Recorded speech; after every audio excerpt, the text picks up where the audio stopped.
Yeah, I'll react to that, sure. Ready. Okay. Hi. It's a Tom Scott video, okay? Preemptive like, no one knows how explosions work. Yet. The original link to the video, top of the description, below that link to the Discord. We'd love to have you. Hope you guys are doing well. Let's get started. See, I thought that scientists understood how explosions work. Now, we're not going to see big orange fireballs going up into the sky. I've done that before. I've filmed with a pyrotechnician. We added a load of fuel to make the blast look like a Hollywood explosion, but that is not realistic. Besides, these days, Hollywood and scientists can simulate those sort of effects near perfectly in a computer. I looked it up. There are industry-standard ways of predicting blast waves. They are very accurate once you're about half a metre away and there's clear air in between, which is good enough for most people, because let's face it, if you're 5 centimetres away from an explosion, you've probably got bigger problems. But it turns out that's big picture stuff. Right at the start, in the detonation, in the first few instants of an explosion, as all that energy is released, that's where the simulations break down. And solving that problem could save lives. This bleak old World War II munitions site is now a university test laboratory, and the research is close up.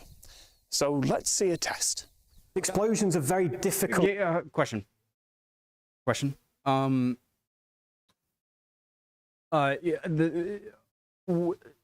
you're a bomb disposal, you know the suit. You know when your job is to defuse a bomb or like landmines and stuff like that. You have the big suit. Do you guys know if that's more for the shrapnel, the stuff that the explosion shoots out, like is going to shoot out in all directions, and if you're in the way, you're gonna get, you know.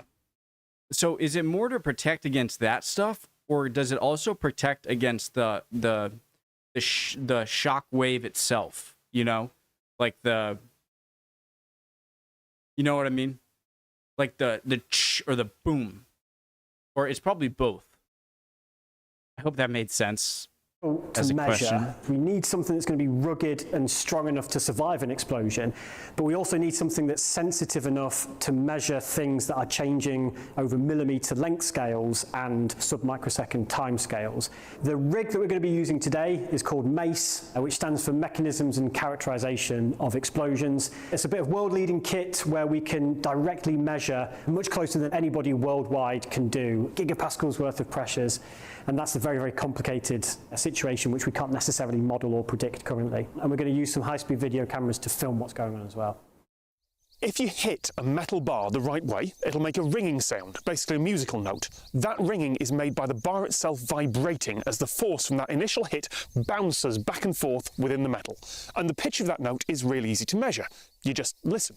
The work the researchers are doing here is much more technical and much more precise, but it's kind of the same process.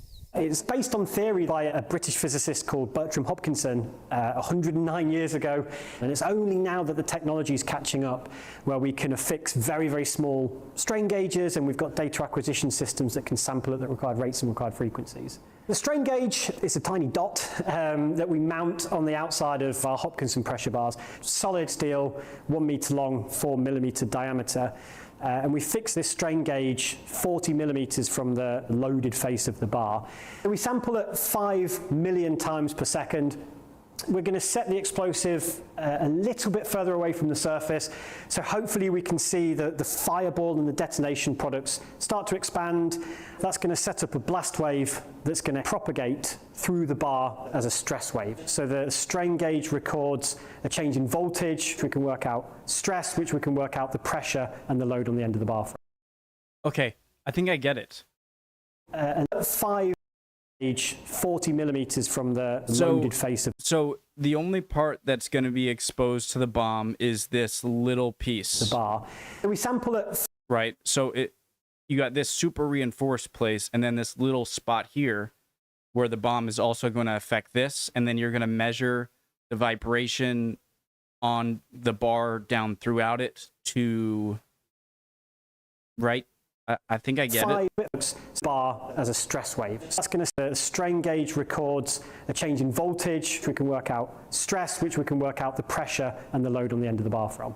And there's a whacking great big steel plate that just acts as a shield and just deflects everything away. So the pressure bars trap that pressure and send it downwards. And then the arrangement of the MACE rig that we're building towards is 37 of these measurement locations. But today we've just got one, just to focus on what's happening right in the most severe part. So I asked the researchers, what's the use for this? Their first answer was, well, for science, and that's fair enough, but there are practical applications. To start with, if this works, building things that resist explosions will become a lot easier and cheaper. In the 80s and the 90s, the big challenge was big truck bombs with tons of explosives. Nowadays, explosive attacks are much more targeted. They tend to be smaller devices, and as a result, they're located closer to the thing that they want to damage. So that's why we've looked in this very extreme near-field setting. We're going to be doing some tests today with 100 grams of high explosive. It's around about tennis ball sized. There are a lot of secondary reactions that go on. It takes a while to develop, at least on our timescales, and there are ongoing chemical reactions. And that offers up the really interesting prospect of, can we do something that's going to mitigate them or even turn them off? Can we surround explosives in a particular type of material to manage those reactions? Bomb-proof luggage containers or storage containers on transport.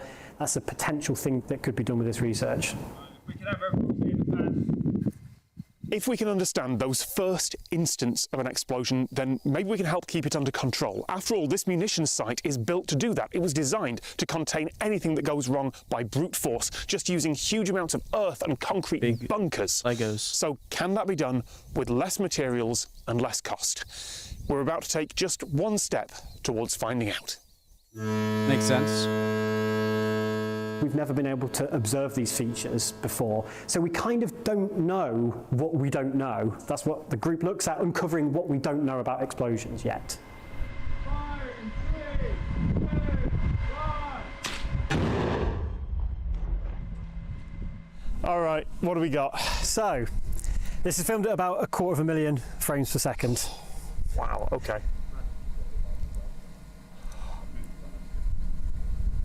Wow.